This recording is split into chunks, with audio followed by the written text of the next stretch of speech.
Welcome to the Global Gratitude Summit. I'm Luann Saraga Walters. And I'm Sharon Saraga Walters. And here we are with an extremely fantastic, fabulous guest who is inspiring gratefulness globally. Kristi Nelson is an experienced nonprofit leader serving as the executive director of a network for grateful living with an online sanctuary at gratefulness.org. She earned her Master's of Public Administration with a concentration in leadership studies from Harvard University and has led nonprofit organizations committed to progressive social and spiritual change for the past 3 decades. Through a network for grateful living, Kristi serves tens of thousands of people around the world who are connected to the inspirational teachings of Brother David Steindl-Rast and his focus on transforming and uniting the world through grateful living. Welcome, Kristi. Thank you so much for joining us on the summit. Thank you so much. That is the most amazing introduction. I am humbled already, and I am so happy to be here. And leading into Thanksgiving could not be a better time to be talking about this subject. So thank you so much for having me. Well, my gosh, Sharon is the master researcher, and we were pulling around. Now, of course, we're familiar with Brother David's video, which we're going to show in a few minutes, but didn't make the connection between the video and your organization until she found you. And I started to read all of the magic that you're doing, which we definitely want to touch on that. But then learning about you personally too, made it we simply had to reach out and say, would you please come on the summit? Something that I just recently found out was your experience 25 years ago with stage 4 lymphoma. So I wanted to find out from you, right off the bat, how has gratefulness and that experience with cancer impacted your life? Well, aren't we blessed when our work is able to be such a deep and direct intersection with our personal lives and with our values? For me, cancer laid the foundation for a grateful life. I had always been grateful before. I've recognized that life is a blessing, and surviving cancer, going through the cancer experience was a deeply, I would call it a very deeply personal spiritual journey. There's nothing you can do when you are alone in a hospital room for months on end, which I was, and surgeries and chemotherapy and radiation treatments, and facing the potential loss of your life at the age of 33 years old. Wow. It does what I call perspective enhancement on steroids. It puts everything in sharp relief. What matters, what doesn't matter. And I feel really blessed. I was incredibly blessed at 33 years old to have an experience that so directly and sharply gave me the perspective about how precious life is and how to sort through, how to have the skill of discernment, how to know what to really focus my concerns on, what really were grave concerns and what weren't. It really does. Illness is a powerful teacher. And to have a life-threatening illness at that age in my life when everybody else was planning for a future and assuming this big, long future ahead of them. And when that was taken away from me, it really shrunk everything down to the moment and to the experience at hand. And that was a tremendous gift, that if I could figure out how to live into that, no matter how long I was going to live, I knew that I would live fully. So that kind of moves us into your professional area too, which is still tied to your personal area. And that is the philosophy around gratitude, around gratefulness that drives your organization. Can you describe that for us and for people who want to be familiar with your organization?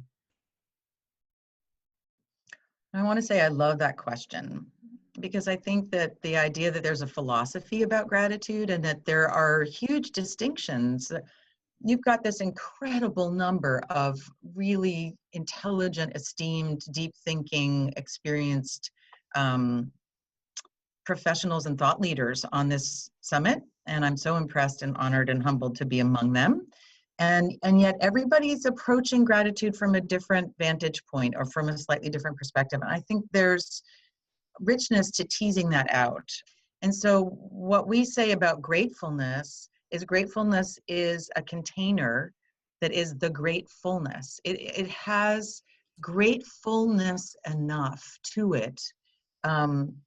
It's robust. It has this plentiful feeling. It includes everything. It includes fear. It includes loss. It includes sadness and grief and frustration and all of that, difficulty, challenging circumstances that we face in our lives. We can also experience gratefulness, and we can be grateful in the face of hard times. And gratitude is not typically defined in a way that is big enough to hold all of life.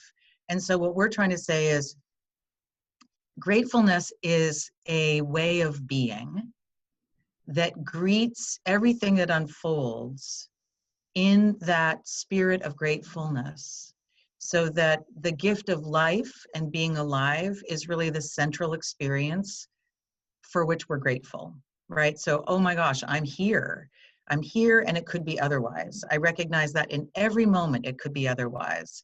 So you can see why I'm kind of a perfect person to be leading the organization, because people who recognize that just to be breathing every single day, Brother David says it's enough to be grateful for just the next breath.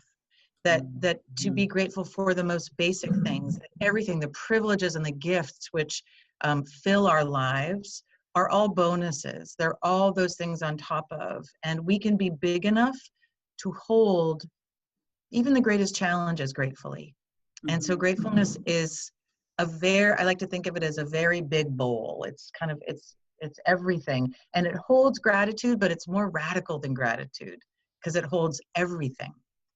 I think it's appreciating life. If you come from the ground swell or the foundation of appreciating life itself, then literally everything else that happens is just something that occurs in that beautiful field of appreciation. So, and when we appreciate things, they are nourished. I love to say everything flourishes in the nourishment of our appreciation. Everything flourishes. Wait, say it again. I know that's a direct quote from Kristi Nelson. Everything flourishes in the nourishment of our appreciation. That's beautiful. Thank you. And I wrote a blog that has that title, I believe. But what we know is that if you have a plant and you appreciate it and you water it and you tend it and you take care of it and you walk by it and you don't take it for granted, it flourishes. If you have a relationship and you tend it and you nurture it and you appreciate it and you sing to it and you take care of that and you feel blessed to have this relationship, it is going to flourish. People wonder, well, why don't I have the love in my life that I want to have, that I deserve to have? Try appreciating every bit of the love that you already have in your life and watch what happens. It's magic. There's no great mystery to it. It's really like a plant. I think it's a great way to think about it. And if you neglect the things in your life that are worthy of your appreciation, it's amazing. Take two plants and treat them completely differently. It's a great experiment. It's really easy to see. And we do that with our relationships. We tend some and we don't tend others. And the ones that we don't tend, we tend to wonder why they don't tend us. You just segued perfectly into, we wanted to be able to show a Grateful Day Brother Wonderful video, which is so beautiful. And it actually encapsulates a lot of what you're talking about within those moments. So let's just take a moment and watch this video.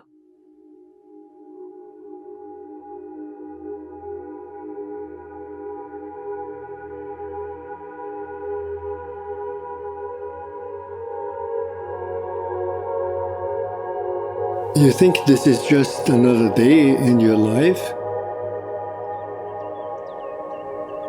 It's not just another day. It's the one day that is given to you today. It's a gift. It's the only gift that you have right now.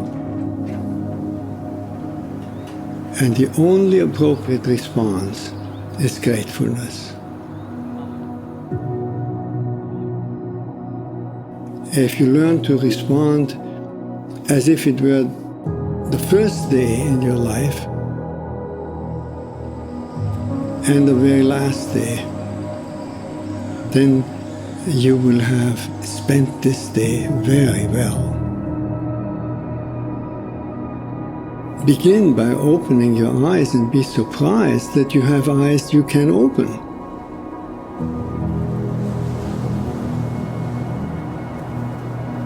That incredible array of colors that is constantly offered to us for pure enjoyment.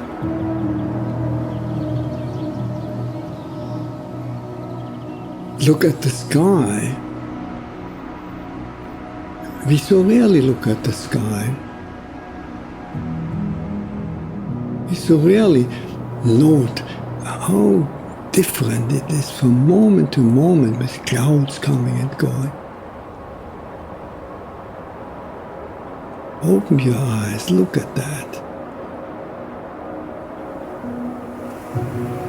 Look at the faces of people whom you meet.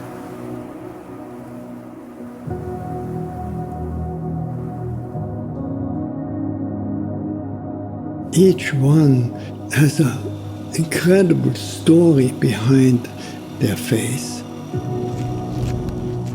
Not only their own story, but the story of their ancestors. All that life from generations and from so many places all over the world flows together and meets you here like a life-giving water if you only open your heart and drink.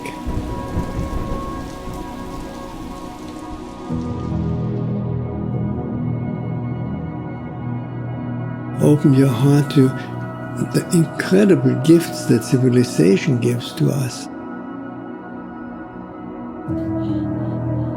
You flip a switch and there is electric light. Turn a faucet and there is warm water and cold water and drinkable water. A gift that millions and millions in the world will never experience.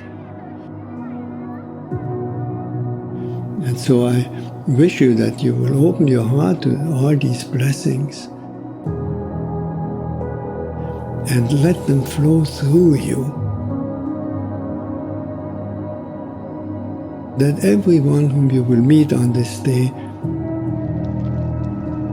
will be blessed by you,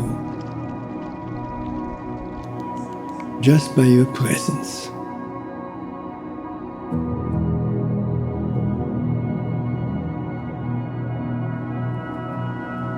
Let the gratefulness overflow into blessing all around you.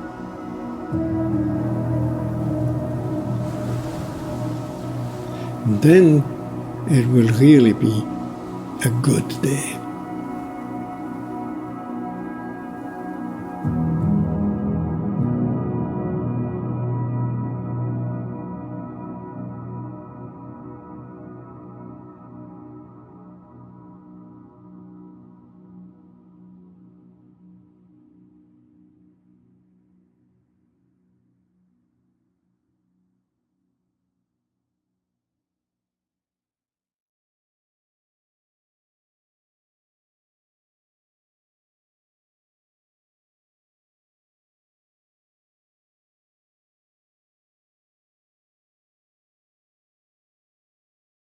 That video makes you breathe deeply. It just really, number one, I love his voice, but number two, what he's saying about being there, being in that moment, appreciating this gift right now. I love the concept of being able to appreciate water, you know, to really think about everything that's around us and all of the people and the relationships we have. I love that. No, it's beautiful. And he brings out all the nationalities of people and nature. And he talks about opening up your heart to all the blessings that there are, from the rain to everything. Yes. It's very thought-provoking and beautiful.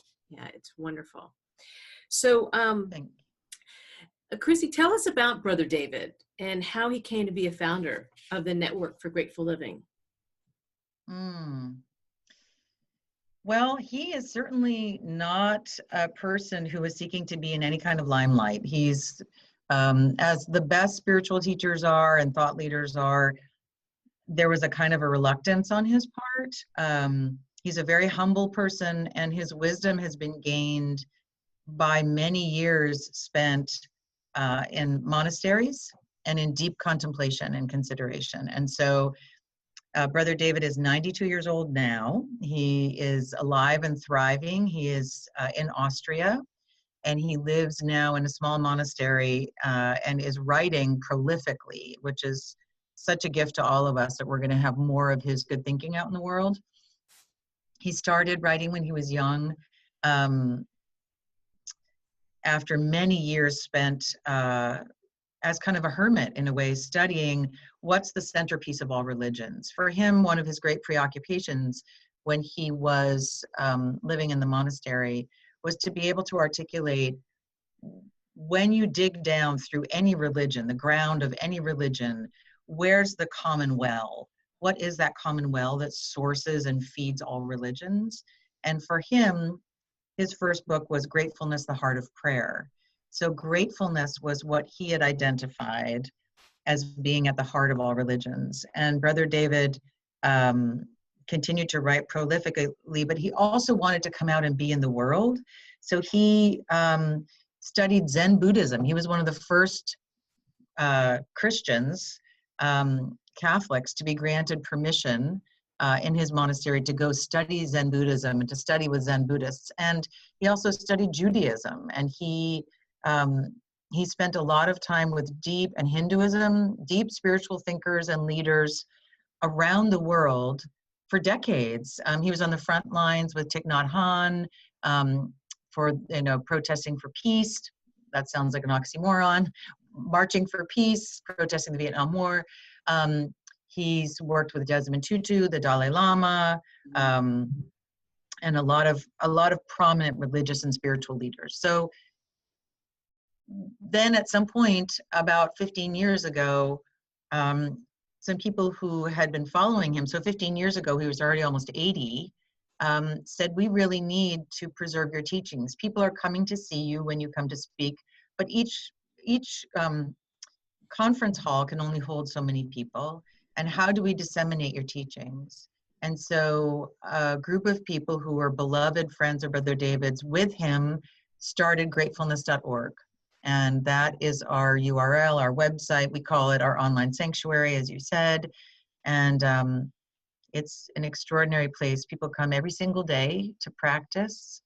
And because we really consider gratitude a spiritual practice, and that gratefulness is how we orient to life. And so we find ourselves reminders of that and inspiration for that. And this is the hub, this is the wellspring where people can come and remind themselves to be grateful. And a grateful day, some people watch that every morning of their lives. Honestly, we have people who say, every morning I wake up and I take that 5 minutes and I watch a grateful day. Or I come to your website and I light a candle, or I read the quotes, and I write in the online journal, or whatever they do on our website. Many, many gifts there. So lots of inspiration. And he is still involved. He's on our board of directors. He'll always be our co-founder and our inspiration and our spiritual leader and teacher. And yet he's much more distant in a way now too. And I want to say that that's also, we are manifesting his dream now in a way, because we are bringing gratefulness to a larger audience and to a more diverse audience. We're bringing the deep precepts and principles and practices of gratefulness and grateful living to a very wide world that's hungry, I think, for the gifts of this teaching. And he knew he needed to let go in a way and move backward, move into this stage of his life in his 90s, to be able to write and care for himself differently, and let the organization continue to flourish and grow with his support and his blessing. And so we're incredibly lucky, and I deeply love this man. And he's a wise, wise soul whose wisdom has been hard earned through difficult things in life. And he went through the Second World War and realized that the joy of surviving was what he called gratefulness in this way, that was, not to die in the Second World War was this extraordinary thing. And so what is it that makes the blue skies bluer after you almost die? What is it that makes your next breath so much more conscious? And the thing that we say, and one of our taglines is, live as if nothing is promised you and take nothing for granted. Mm-hmm. So taking nothing for granted is really Brother David's teaching, that everything, including being alive every moment, is a surprise. It's a delight. Anything else besides that is taking life for granted. So how do we live when everything is kind of wondrous and surprising as it unfolds, because we're not in expectation and entitlement? That's my question, that makes for a very rich life. I want to kind of shift into this world movement, because I know that's something that's that you're making happen. And hopefully. Well, you spoke of, the world is hungry a few moments ago, that the world is really hungry for learning how to do this and how to step into this intention and how to step into the raw beauty all around us. So tell us a little bit about how your organization is actually, I know you have, like we mentioned, tens of thousands of people worldwide. There are organizations worldwide that you've kind of joined this, and that's why it's a network, right? A network for grateful living around the globe. Yes. Talk about that a little bit, Kristi. Thank you. Well, Brother David is really committed to networks. He believes that networks will kind of heal the world because they're democratic and they're not hierarchical. And so setting up networks and being part of a network is really important to us. And we have sister and brother organizations around the world, in South America and in Europe and China and in a bunch of countries, who are also helping people to live gratefully. We are starting gratefulness groups, which is something that Brother David has long had as a dream, which is people would start to congregate with one another and be in these kinds of conversations and practice together and support one another. As we say, in this world where there's such a hunger, what's ironic, think about the irony of that. There's a longing to experience ourselves and our lives as enough. It almost sounds, like an oxymoron to have a hunger for enoughness, but I think we are told so much that we need more, that I think it really does behoove us to practice this way of being, which does celebrate what is. And that's the hunger. The hunger is, boy, let me be content. Let me, people are longing to feel contentment, to have perspective on their lives, to appreciate what they have before they have to lose it. People are longing to be able to appreciate the people in their lives before they die, longing to appreciate having electricity before they have to lose it. And all of a sudden you lose, you have these storms that come through the South. You guys are besieged by these hurricanes all around you, where people are losing so much. And then my dream of dreams as a human being and as a professional is to help more of the world be cognizant of the gifts of our lives and the blessings of our lives and what we have, and to really nourish and appreciate those things before we lose them. Not to have to wait till they're gone to really appreciate what we already have. And too often that's what happens. Your house burns down and you say, oh my God, I wish I had appreciated what I had before I didn't have it anymore. So I think that's the longing. I think that's out there in the world. The longing is to feel content, a deep inner reservoir of contentment, which is the basis for gratefulness.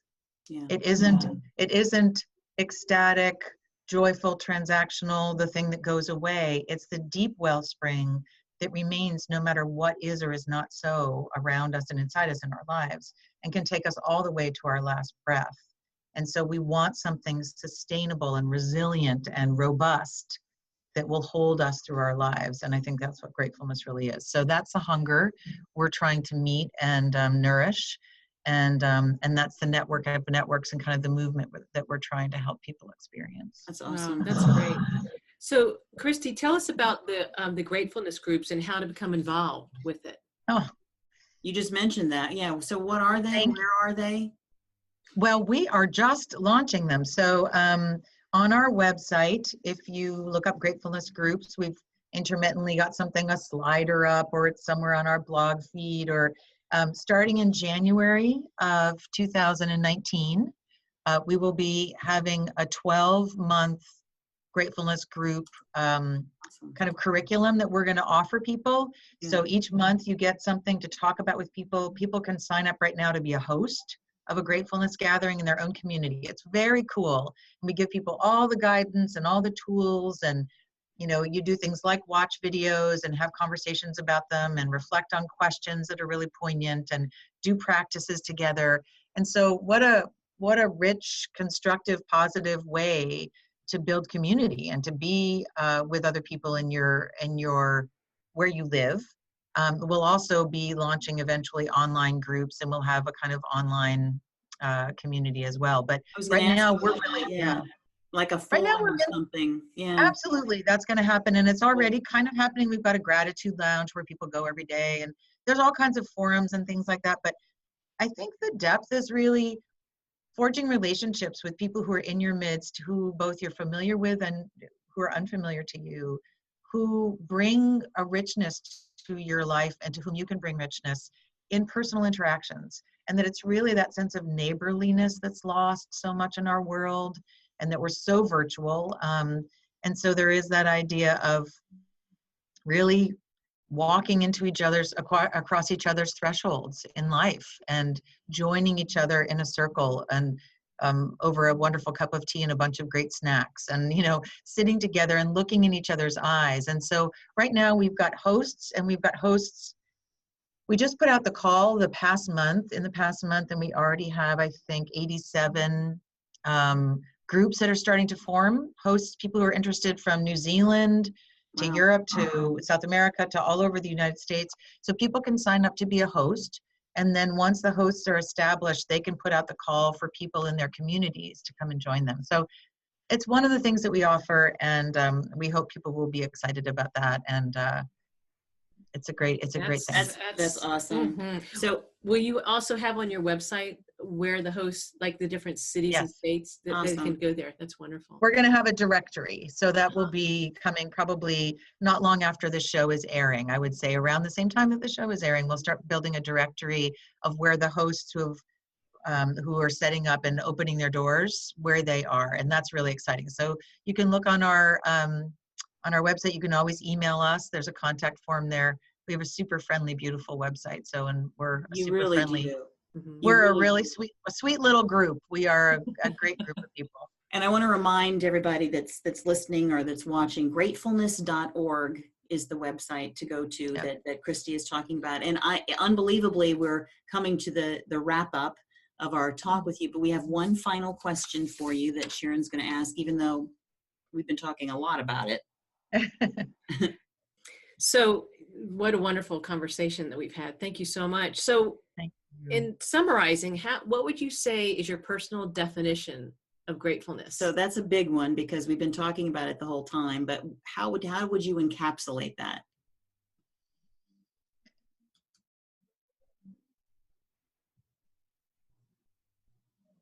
Well, I want to say I'm aware that heading into Thanksgiving, as we are, that the moment is not irrelevant. And so I think gratefulness in the spirit of this season and in the spirit of this moment is to open our eyes wide to the gifts that are inherent in our lives and in our beings and in our bodies, the gifts that are already present around the table, the enoughness and more than enoughness that is flooding our lives in every single moment, to take nothing for granted, to relish and appreciate that, and to savor the gift of life, and to share that savoring with other people so that we are of service to a greater vision for what's possible for the world. So if we can do that, then we're all living gratefully, and that's something I would say is my personal definition of gratefulness. That's beautiful. And here's to enoughness, and here's to savoring. I love both of those words. Just fantastic. Well, thank you, Kristi. We're incredibly honored that you jumped at the opportunity when we invited you, and that you have shared everything that's going on. We want to actually say thank you for what you're doing, what your organization, what your team, what Brother David has been teaching for decades, and how you're really wrapping your hearts around the world through your organization. It's a process, but it's also a beautiful, empowering, expansive one, and you are transforming the world. So thank you for the work that you're doing. Yes, I mean, thank you so much for you being the one that's doing so much for the organization. I mean, you're just the perfect fit. You live it, you speak it. It's through you, through and through. Well, thank you, and thank you. I want to thank my colleagues, because they're also, without them, I could be nothing. And that's really the truth too, is that without each other, we are nothing.